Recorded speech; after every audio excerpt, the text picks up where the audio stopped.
closed book exam, but it says you may use 2 pages of notes. Usually this means that before you come in, you can write up 2 pages of handwritten notes that you're allowed to have with you, and that's usually where you're just going to write some formulas. So let's have a look. First, we've got a sheet of constants.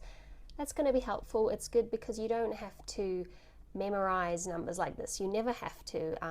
You can get through your whole degree without knowing the speed of light, but you use it so often that it's probably ingrained in your brain anyway. First problem looks like it's about stellar astrophysics. We've got a neutron star is in orbit around a normal star. Matter is flowing from the normal star into the collapsed star at a certain rate. And then we're just asked to find some information about this, like calculating the luminosity of the neutron star, and also computing the temperature. To work out both of these, you can see the solution. It's actually reasonably simple. Once you find an equation that you know is relevant, so we've got a couple of equations here, it's really just a matter of rearranging it, putting in the constants, putting in the relevant numbers from the question. It's not too hard. And in fact, I think most of the maths involved in astrophysics, at least what I'm going to show you in this paper, is not very advanced maths. It's mostly algebra, mostly rearranging equations. Alright, so our second question, about a similar topic. We're asked to find a mass of a star. And yeah, similar sort of thing, rearranging a formula. You might see here that we have these symbols M with a little circle in it. That means solar mass. So you're calculating the mass of a star in terms of solar masses. That's the mass of our sun. It's a nice little constant that we can use to simplify problems and even get an intuitive understanding of how big some of these stars are. Okay, this problem we have HR diagrams. Those are Hertzsprung-Russell diagrams, and you will see these all the time if you study astrophysics. They essentially tell you about the life cycle of stars. You can plot the apparent visual magnitude, so how bright a star looks, against things like its temperature, and you can see essentially the evolution of a star over time, what happens to it as it burns through its mass, as it changes in brightness over its lifespan, and these plots are essentially a bunch of stars plotted based on those factors.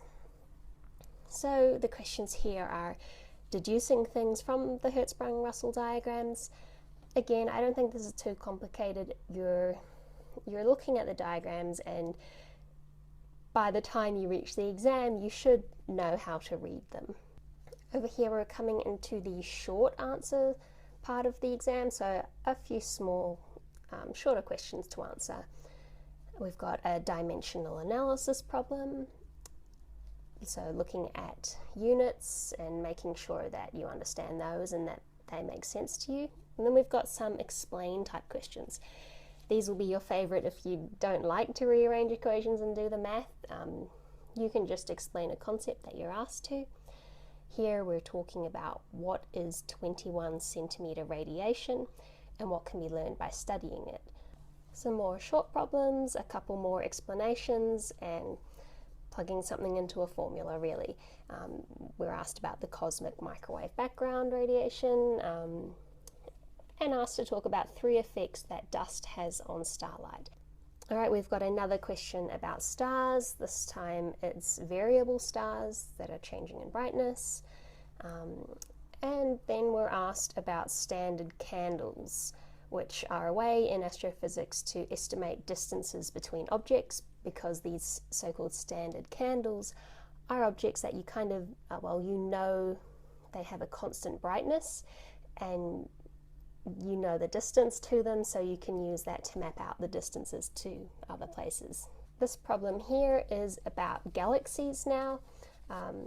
It kind of looks a bit intimidating. You've got a very big write-up and then a lot of math down here, but actually these are just like 4 short questions that all relate to the same topic. So once you get one, should be a bit of a flow-on effect, and the others shouldn't be too hard. Here we've got some spectra. This is also pretty typical of astrophysics. A lot of what you're doing is taking light from stars, getting spectra of it so that you can find out something about the chemical composition of the star or the object, and knowing how to read spectra is pretty important. So here we have some, and a few of these questions here involve basically reading off peaks and wavelength from these graphs. So like the first question is find a redshift, which involves looking at the shift in wavelengths between these plots. And then I think a few other sort of short questions there.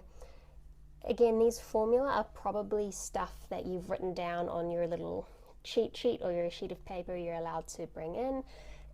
If it's a closed book exam entirely, then you'll probably be given these relevant formula you need, and then in the exam it will be more a matter of picking the right one off the formula sheet.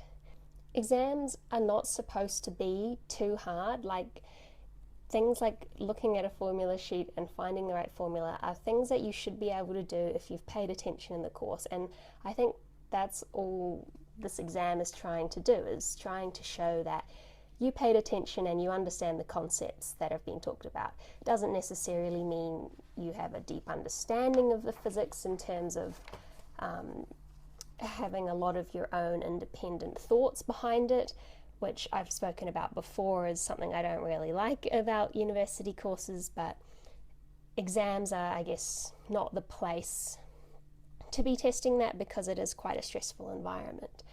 Our last question here is a plot about the recession velocity of galaxies as a function of distance. Now, this question actually comes, I think, more into the classification of cosmology, which is really cool. So you're talking essentially about the expansion rate of the universe because you're being asked to estimate the Hubble constant from this information.